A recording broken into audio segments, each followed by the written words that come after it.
Hello, अस्सलाम वालेकुम, आदाब। मैं हूं डॉक्टर निज़ामुद्दीन क़ासमी। आज के इस वीडियो में हम डिस्कस करेंगे, आपको बताएंगे दवाउल मिस्क मोतदिल जवाहर वाली के बारे में। लास्ट वीडियो में हमने डिस्कस किया था, आप लोगों को बताया था इसी सीरीज़ में एक जो मेडिसिन आती है दवाउल मिस्क मोतदिल सादा के बारे में हमने डिस्कस किया था। आप लोगों को बताया था कि दवाउल मिस्क मोतदिल जो सादा है उसके क्या ख़ास बेनिफिट हैं, किन डिज़ीज़ में उसका यूज़ करना ज़्यादा मुनासिब होता है।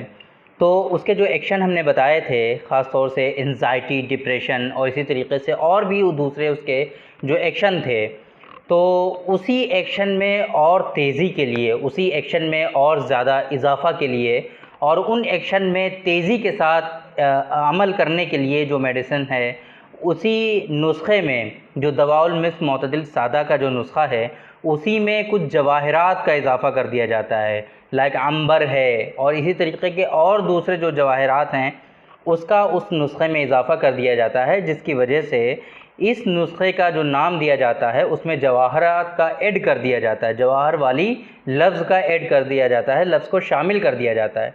तो इसका पूरा नाम हो जाता है दवाउल मिस्क मोतदिल जवाहर वाली।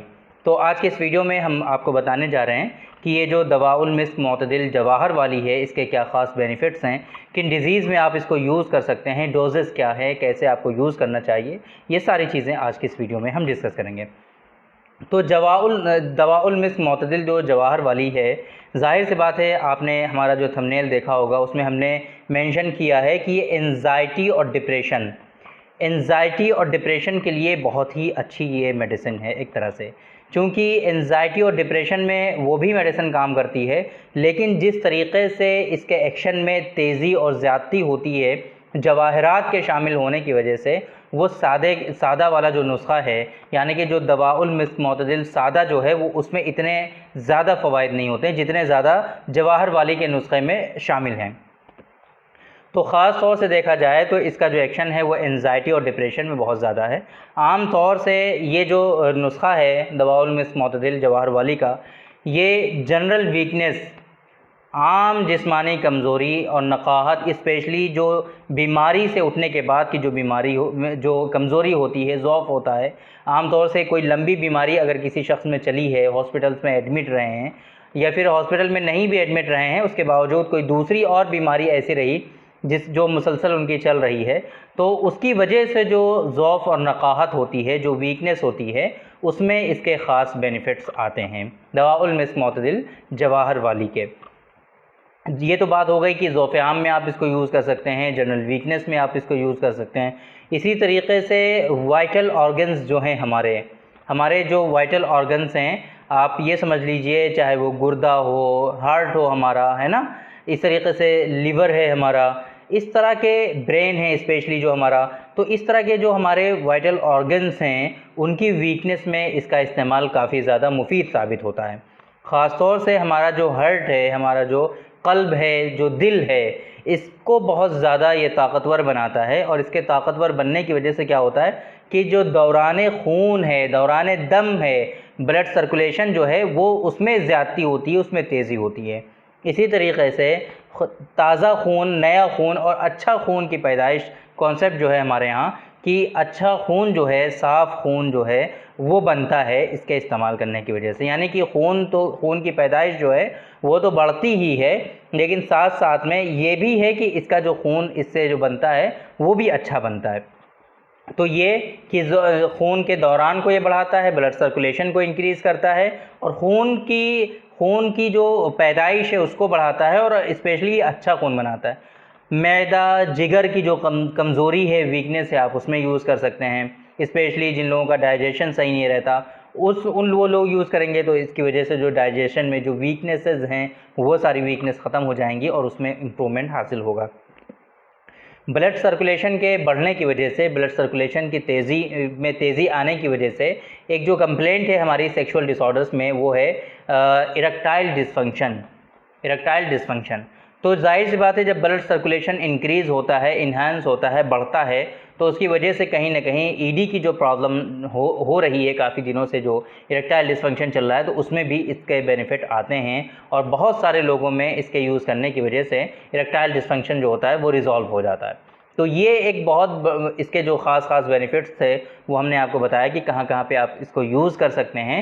अब बारी आती है इसकी, आगे हम बताते हैं आपको कि कैसे आपको यूज़ करना चाहिए, इसकी डोजेज़ क्या हैं।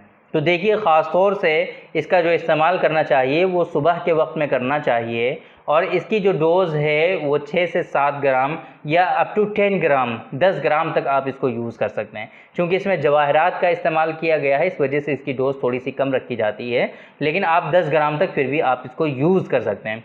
दूध के साथ आपको इस्तेमाल करना चाहिए। गाय का दूध अगर आपको मिल जाए तो ज़्यादा फ़ायदेमंद साबित होगा, गाय के दूध के साथ आप इसका इस्तेमाल करें।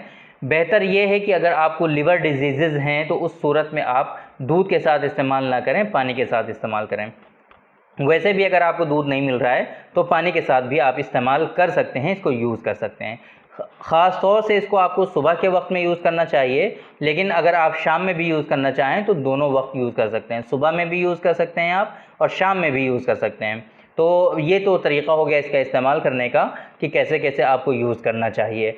अब बात करते हैं कि इसके यूज़ करने से आपको किन किन चीज़ों का परहेज़ रखना चाहिए। तो देखिए, मैंने आपको बताया कि जो लिवर की अगर प्रॉब्लम है, आपको लिवर डिजीज़ हैं, तो सूरत में आप इसको जो है दूध के साथ ना इस्तेमाल करके सिर्फ पानी के साथ इस्तेमाल करें, और ख़ास तौर से अर्क़ मको, अर्क़ कासनी के साथ आप इस्तेमाल करें तो ज़्यादा बेनिफिट होगा। साथ में आपका जो लिवर डिजीज़ हैं वो भी रिज़ॉल्व हो जाएंगी। इसके साथ साथ आपको जो परहेज़ में क्या करना है कि खट्टी और बादी और इसी तरीके से काबिज़ ग़िज़ाएँ जो होती हैं, जिनकी वजह से आपको कॉन्स्टिपेशन हो सकता है, ऐसी ग़िज़ाएँ, ऐसे खाना या फिर ऐसी कुछ चीज़ें आप खा रहे हैं कि जिसकी वजह से आपको कॉन्स्टिपेशन की शिकायत हो सकती है। बादी चीज़ें आपको नहीं खानी चाहिए, कुछ दालें हैं ऐसी जो बादी होती हैं, वो आपको नहीं यूज़ करनी चाहिए, और इसी तरीके से आपको खट्टी चीज़ों से परहेज़ करना चाहिए। ये थोड़ा-सा परहेज़ है। पानी आपको थोड़ा ज़्यादा पीना चाहिए। ये सारी चीज़ें आप करिए और इसका इस्तेमाल करिए, तो इंशाल्लाह ये जो प्रॉब्लम्स हैं आपकी, ये रिज़ॉल्व हो जाएँगी। बाकी सक्सेसफुल ट्रीटमेंट के लिए, और इस आपको चाहे सेक्सुअल डिसऑर्डर्स हो, मेल इनफर्टिलिटी है, फीमेल इनफर्टिलिटी है, या फिर गायनेकोलॉजिकल डिसऑर्डर्स हैं, और भी इस तरह की जो डिजीज़ हैं, आप उसके लिए आप हमसे कंसल्ट कर सकते हैं। डिस्प्ले पे हमारा नंबर अवेलेबल रहता है, इसी नंबर पे व्हाट्सएप पे अपॉइंटमेंट बुक करिए और आप हमसे कंसल्ट कर लीजिए। ऑनलाइन कंसल्टेशन के थ्रू आपका सक्सेसफुल ट्रीटमेंट हमारे यहाँ अल्हम्दुलिल्लाह पॉसिबल है। मेडिसिन भी आपको बाय कोरियर भिजवा दी जाती हैं। पूरी दुनिया में आप कहीं भी हमसे मेडिसिन भी मंगवा सकते हैं।